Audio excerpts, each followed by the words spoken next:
acontece quando você está na sua escola, ou quando você estava na escola, na sua faculdade, na hora da prova, o professor fica quieto.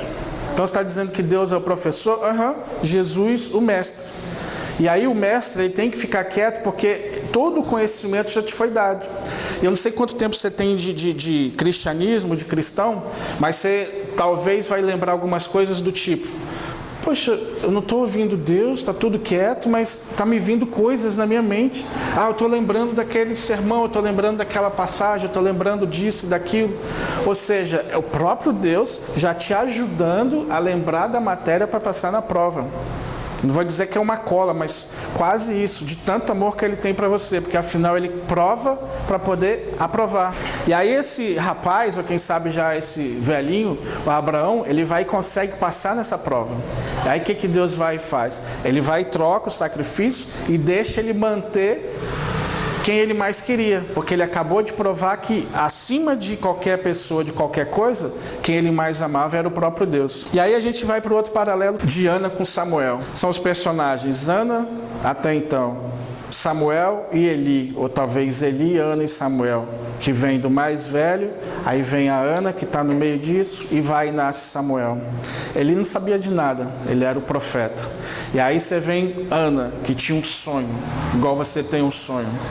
E aí esse sonho era impossível, mas aí o personagem, talvez o quarto homem da fogueira, o que está meio escondido aparentemente, que é o Deus invisível, ele estava lá.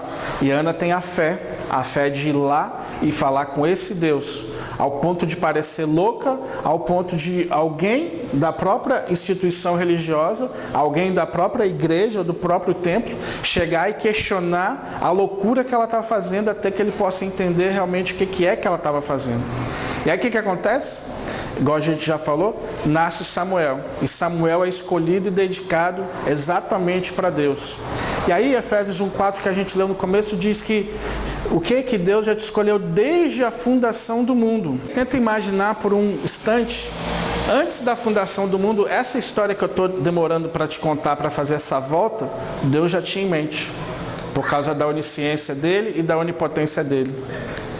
Da onipresença, dos atributos dele que dão a ele a capacidade de entender. Mas, se Ana não tivesse o sonho, se ela não tivesse pedido a Deus, chances são que provavelmente Samuel nunca viria a existir. E aí, o que acontece, o que Deus faz quando alguém, quando um homem, como uma mulher tem um sonho muito grande, ao ponto de falar com Deus que eu quero tanto que assim que o Senhor me der, eu vou entregar para o Senhor. Ele vai ser, de certa forma, um pai de um povo muito grande. Abraão é uma coincidência? Não, é um outro paralelo, porque a partir do momento que ele entrega tudo, e olha que Abraão passa por várias provas, ele começou lá atrás, quando Deus fala para ele: sai da tua parentela e te mostrarei para onde você vai. Ou seja, primeiro você sai, fica fora de lá, se solta daquilo que te amarrava e eu vou te mostrar para onde que você vai. E aí Deus vai e faz o que faz com Abraão, ele vira pai de multidões. Mas aí o que tem isso com o menino Samuel? O que tem isso com a Ana? Esse Samuel, ele vai crescendo. Se você olhar aí no texto, se você estiver aberto ainda, no 2:26. À medida que ele ia crescendo, vai dizer assim: mas o jovem Samuel crescia em estatura e no favor do Senhor e dos homens. Não sei se isso te lembra Jesus com 12 anos, a Bíblia também vai citar que Jesus crescia em estatura e favor diante de Deus e dos homens. Ou seja, um jovenzinho de 12 anos, ele vai crescendo, e o que é esse favor? São benefícios que ninguém mais do que Deus pode te dar. E aí ele trabalha no coração dos homens para poder te dar coisas, para poder te dar favores, e ele mesmo vai te dando favores. Para esse menino, até então, essa criança, o Samuel, Deus ia dando a ele conhecimento, ia dando sabedoria.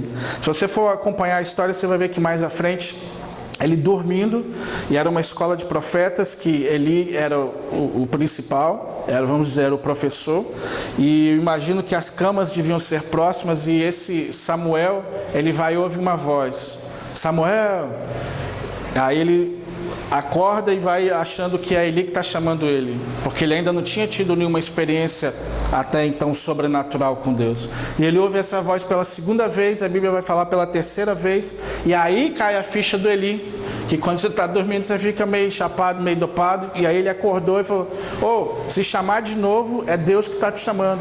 E aí o que eu faço? O profeta está ali vivo, ele vai e diz o quê? Eis-me aqui. Então você vai e entrega o quê? O que você sabe para o novo profeta que está surgindo. Toda vez que você caminha com Deus, que você anda com Deus e que você começa a ensinar o que você sabe para outras pessoas, você está fazendo uma espécie de escola de profetas. Quanto mais você busca, mais você vai poder passar. Quanto mais você aprende, mais você vai poder ensinar. Quanto mais intimidade eu tenho com Deus, mais dela eu vou poder compartilhar com aqueles outros que não têm, ou que talvez tenha no nível menor. E aí esse rapaz cresce, vai passar o tempo, vai chegar uma hora, assim como comigo e com você, o profeta Eli vai morrer e vai ficar o Samuel. Então foi trocada, saiu uma geração e entrou outra geração. E lembra que é por causa do sonho de uma mulher de algo impossível, que o Deus do impossível foi e trouxe a existência. E agora essa pessoa, Samuel, que não era para existir, porque naturalmente ele não podia existir, o sobrenatural de Deus que veio na terra, e aí você pode lembrar de Jesus, o sobrenatural de Deus que veio na terra e nasceu de uma virgem, e aí ele vai agora, e quando Deus fala com ele, ele vai criando intimidade. Entra a história que você conhece de Saul e Davi. Só que até então existia Saul, mas não existia alguém segundo o coração de Deus. E aí Deus vai lá e fala para esse menino, o Samuel, não existia, nasceu 12 anos, agora começa a ter experiências sobrenaturais com Deus. E aí Deus vai e fala com ele, porque ele aprendeu a ouvir a voz de Deus, vai lá e unge a Davi como profeta. E ele vai na casa, a história acho que você conhece, são vários filhos de Jessé, e ele começa trazendo os mais fortes, os mais bonitos, os mais musculosos, talvez os mais, que as meninas chamam de gatos, e aí Deus vai só falando, não. E aí ele vai limando todos, e não é esse. E até então o jovem profeta Samuel fica confuso, porque ele não sabe direito o que está acontecendo, o nível de intimidade que ele tem com Deus ainda não é o suficiente para entender o coração de Deus. E aí Deus vai e fala com ele, aquele que está lá de trás das malhadas. Ou seja, alguém que está muito longe fazendo um serviço que talvez a maioria das pessoas não queiram fazer. Alguém que é da família, de uma família boa, de uma família decente, mas era considerado o último dos últimos pelo próprio pai. Tanto que, se você for ler nas entrelinhas, o pai de Davi, ele colocava como, Davi não pode ser, Davi é muito pequenininho, muito fraquinho, não vai servir para isso. E aí quando o jovem vem, Deus já fala com o profeta, é esse. E aí imediatamente ele vai e unge Davi. Até então, era o menino Davi, que matava o urso, que matava o leão. E aí agora você tem uma transformação. Lembra do Samuel, que não existia? Ou seja, Davi como rei não existia. E aí ele é ungido, ou seja, ele acabou de nascer, vamos dizer espiritualmente.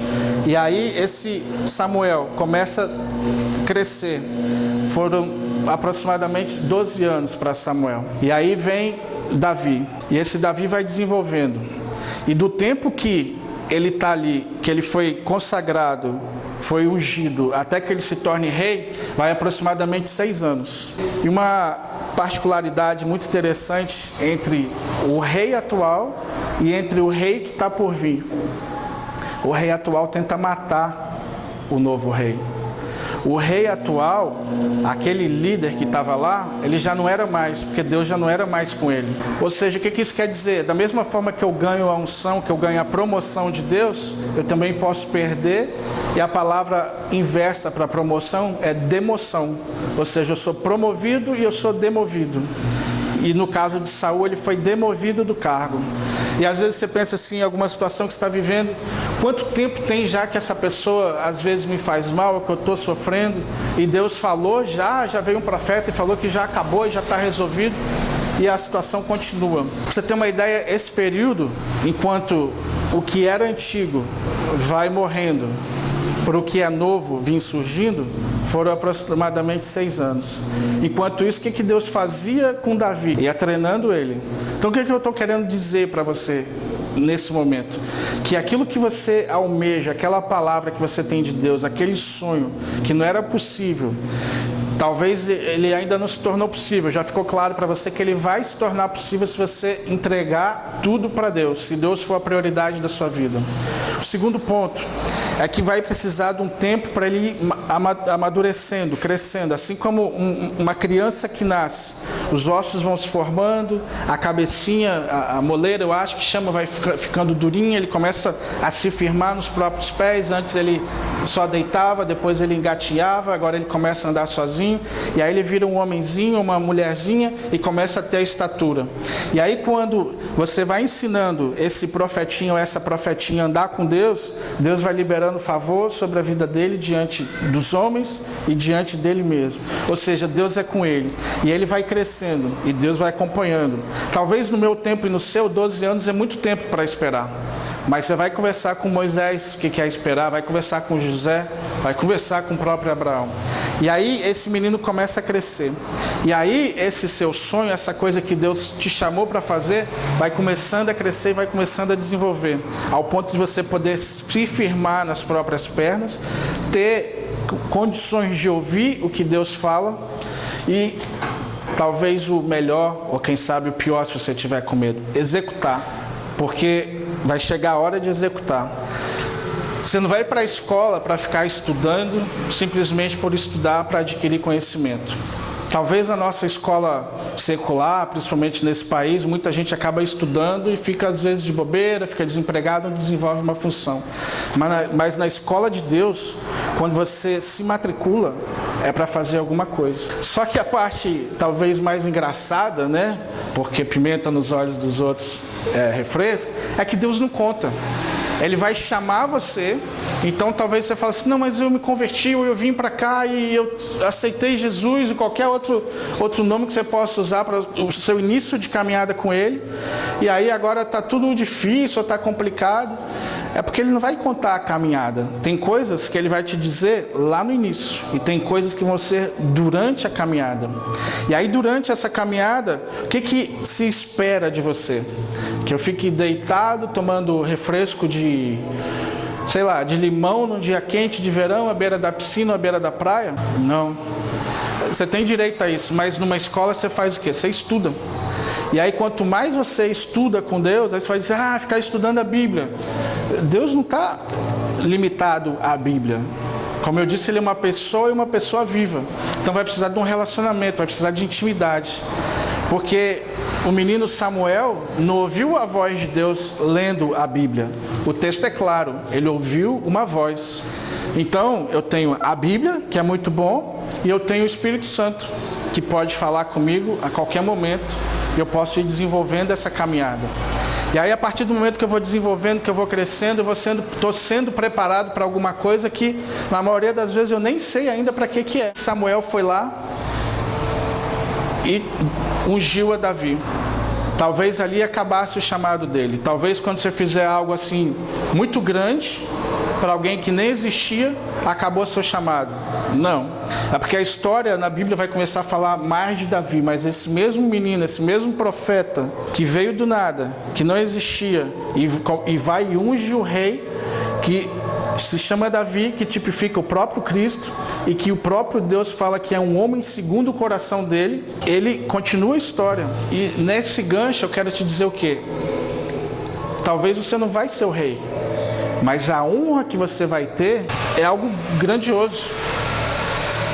Você não existia, você começa a existir, você unge o rei que tipifica ao Cristo.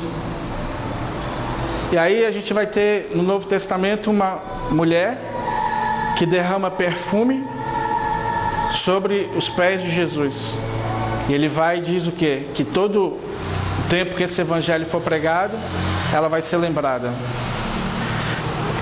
Eu não sei se você está captando o que eu estou querendo dizer aqui. Pequenas coisas que parecem pequenas, mas que na verdade são loucuras, porque derramar perfume caro aos pés de alguém, mesmo que seja Jesus, na época causou escândalo. Os caras, eles ficaram, os próprios discípulos, ou seja, os seus próprios irmãos da pequena igreja que, quem sabe, Jesus estava formando, eles foram criticar ele. A gente podia vender e dar para os pobres, mas não, eles continuaram. Ele fez aquilo e Jesus aplaudiu. Jesus disse: muito bem a ação que você fez. Então tem coisas que eu faço que parecem ser pequenas, e tem coisas que eu faço que parecem ser grandes. O reconhecimento do mestre, do professor, ele vai vir no mesmo nível. Essa mulher foi honrada com o nome dela, até hoje a gente está aqui falando dela, 2000 anos depois aproximadamente. Samuel foi honrado com 2 livros na sua Bíblia, 1ª e 2ª. E aí vem Davi. E aí não é nenhum marketing de rede, mas tudo que Davi faz, tudo que Davi alcança, atrás dele quem que é o responsável por aquilo? Samuel. Aí antes de Samuel, quem que é o responsável? A mãe dele, Ana. O que eu estou querendo dizer é que o que você planta, às vezes você nem vai ver o que vai acontecer, mas Deus vai trabalhando com a eternidade. Ele não trabalha com o seu tempo presente. Talvez os seus 80 anos que você vive, é a média, né? Geralmente o nosso máximo. Talvez o que você está fazendo aqui, agora, você não consegue ver. Da mesma forma que talvez Davi ficou se questionando: 6 anos eu já fui ungido, teve culto, né? Teve celebração e tudo, teve festa, bolo, torta, e por que eu não me tornei pastor? Por que eu não me tornei ainda o dono da empresa? Ou seja lá qual for o ramo que você atua. Porque existe o tempo de maturação, ou seja, o tempo que você agora é preparado para atender o seu chamado. Você foi ungido, ou seja, agora você recebeu autoridade, mas da autoridade para realmente assumir, existe um tempo, existe um processo. E aí você diz assim: poxa, mas o meu tempo está demorando demais. E aí eu tenho boas novas para você. Quanto mais demora o tempo, é porque o seu desígnio é maior. Esse de Davi, esse tempo todo, o que ele se tornou? Se tornou rei. E toda vez que Deus está ungindo alguém, as trevas se levantam contra você. Talvez se eu fosse mais assim, eu ia dizer assim: o inferno está furioso contra a sua vida. É verdade? É verdade. Por quê? Porque se Saul já não é mais ungido de Deus, então ele é de quem? E aí você vai ver que Saul tenta matar Davi por 2 vezes.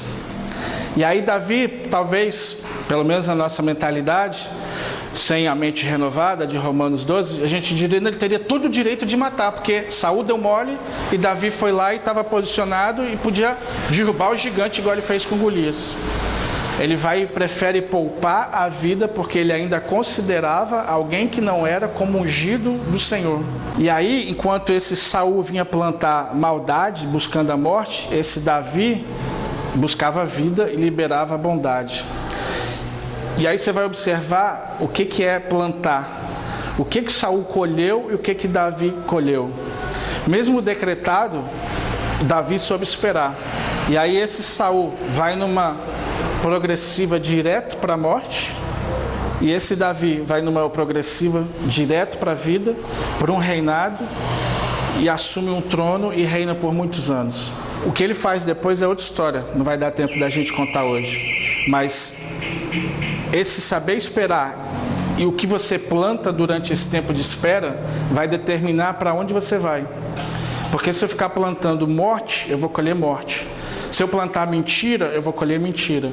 Se eu plantar vida, eu vou colher vida. Se eu plantar bondade, eu vou colher bondade. E aí a gente tem Davi, agora reinando, tipificando a Cristo. Aí a gente volta em Efésios 1:4, que vai dizer: antes da fundação do mundo, Deus já tinha você planejado. E aí, por que tem você planejado? Porque existe um propósito para você desenvolver nessa terra. E tem 2 chances, literalmente.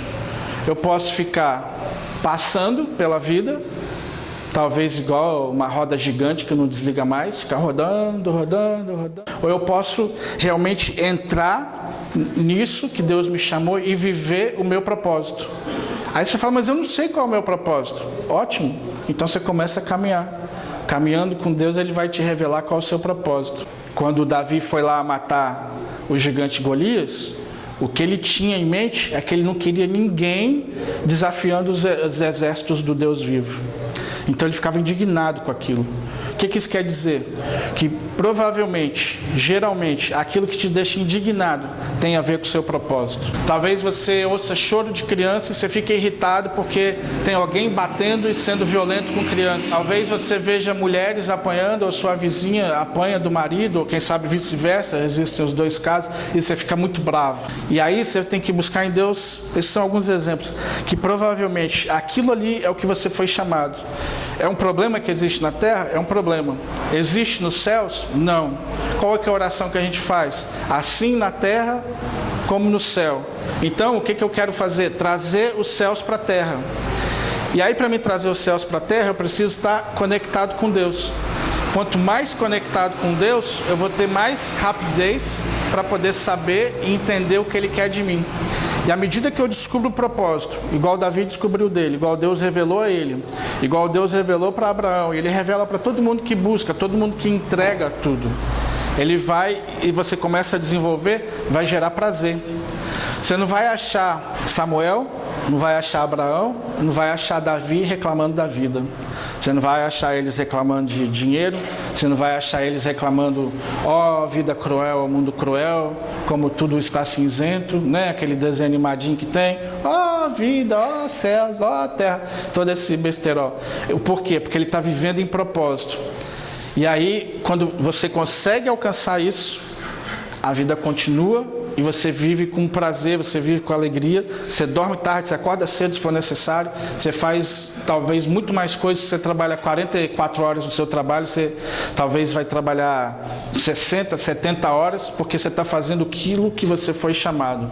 Talvez você vê alguém jogando futebol, Cristiano Ronaldo, você fala, como ele faz isso com tanta maestria, que bonito, né? Ganha muito dinheiro, time bonito, muita gente, mas antes disso, se você for conhecer a história dele, ele começa num timinho, que aí depois vai para outro timinho, e era todo feinho, magrelinho, né? E vai mudando as coisas. Tem toda uma história. Quando você lê em Gênesis 5:22 que Enoque andou com Deus e já não era mais porque Deus o tomou para si, é quando você atinge o ponto que Deus tem tanto prazer em você, que Ele já olha e Ele prefere te pegar para Ele. Então, quem sabe, é só uma proposta. Enoque excedeu o propósito. Quem sabe, talvez o propósito dele era andar com Deus e amar a Deus e ser só para Deus. Porque se ele passou literalmente 300 anos andando com Deus, é porque a vida dele era para Deus. Se Abraão conseguiu esperar 25 anos, esperar mais ou menos, né? A esposa veio interferir com a concubina, mas mesmo assim ele ainda esperou a promessa, é porque no mínimo ele vivia para Deus. Então, o que vai determinar para quem eu vivo e para quem eu não vivo é em quem que eu vou esperar. Aquela moça lá no jardim que você não conheceu ainda, chamada Eva, ela podia esperar Deus passar na tarde, porque Ele passava todas as tardes. Ela não esperou, ela preferiu ouvir a voz de uma serpente. E aí mudou toda a história da humanidade. Aí você está dizendo o quê? Que o que eu faço pode mudar a história da humanidade? Pode mudar a história da geração que você vive, pode mudar a história da próxima geração. Não tem como você mudar o que passou, mas tem como você mudar o que está à frente. Talvez a forma que você educa o seu filho ou sua filha vai determinar quem ele vai ser depois. O amor que você tem a Deus, igual Ana, e passando para Samuel, vai determinar quem ele vai se tornar. E isso vai mudar a história. E algum dia, eu não sei quando, essas pessoas vão se encontrar no céu. Eu espero que você esteja lá. E vai ter muita história para contar. E quem sabe num grande telão de LCD, da mais alta tecnologia, Deus vai estar mostrando e dizendo: olha fulano o que fez, olha fulano como foi duro e ele esperou, olha esse confiou em mim, olha esse nem era tão difícil, ele desistiu. Então, gente, para encerrar, talvez o que a gente está querendo dizer, resumindo numa frase só, é: não desista. Ana não desistiu, Abraão não desistiu, Jesus não desistiu. Podia desistir, não podia? Carga pesada, Pai, se for possível, passa esse cálice aí, porque O bicho está pegando, estou aqui suando, não estou aguentando, não sei se vai valer a pena. Mas antes seja feita a sua vontade. Todos eles vão tipificar e vão exemplificar para a gente o quê? Que a vida não é minha. A Bíblia vai dizer, se eu não me engano, Jesus diz que aquele que quiser ganhar a sua vida, esse vai perder. E aquele que perder, esse sim a ganhará. E você tem essa liberdade de ganhar e de perder. E o Evangelho é meio louco, porque a gente perde para ganhar. E no mundo não funciona assim, né? Você não quer perder, você só quer ganhar. E aí dá esse monte de guerra, de briga, de morte, de um monte de problema. Porque é justamente uma mentalidade diabólica, que o diabo quer ganhar, porque ele não quer perder. E Deus não. Jesus fala, melhor é dar do que receber. Não existe lógica natural nessa matemática. Tem que ser uma matemática sobrenatural. E para mim viver alguma coisa sobrenatural, eu tenho que andar com gente sobrenatural. Eu tenho que servir um Deus sobrenatural. Então, eu servir o meu próprio filho, eu servir dinheiro, eu servir coisas, não vai funcionar porque eles não são sobrenaturais. Você vai ver que filhos ou pessoas, eles vão morrer e vão voltar à terra. Dinheiro, eles pode sumir, pode ser queimado. Tanta gente guardou dinheiro debaixo do colchão e a moeda mudou e perdeu toda a fortuna. Ouro derrete, navios Titanic afunda. Então, quando Deus fala as coisas, é quase que óbvio, mas a gente passa batido, é porque Ele sabe o que Ele está falando. E no fundo, é para o nosso benefício. Então, quando você receber um comando de Deus, execute. E aí, qual que é a base bíblica para dizer que Deus é sempre para o nosso benefício? João 3,16 vai dizer o quê? Que Deus amou o mundo de tal maneira que deu o seu próprio Filho, para que todo aquele que nele acreditasse, em outras palavras, não morresse, mas tivesse a vida eterna. Porque enquanto eu não começar a crer nesse sobrenatural, a crer nesse Jesus e entregar tudo para Ele, eu estou caminhando para a morte. Eu estou caminhando para um nada, sem sentido. As maiores aventuras que você vai ver de gente bíblica, tanto nos tempos que a Bíblia foi escrita, quanto nos tempos de hoje, é de gente que entregou tudo. Aí você fala assim, só gente maluca? Só gente maluca, sem fumar baseado, sem tomar todas, sem fazer nada disso. Então, entregue. Amém?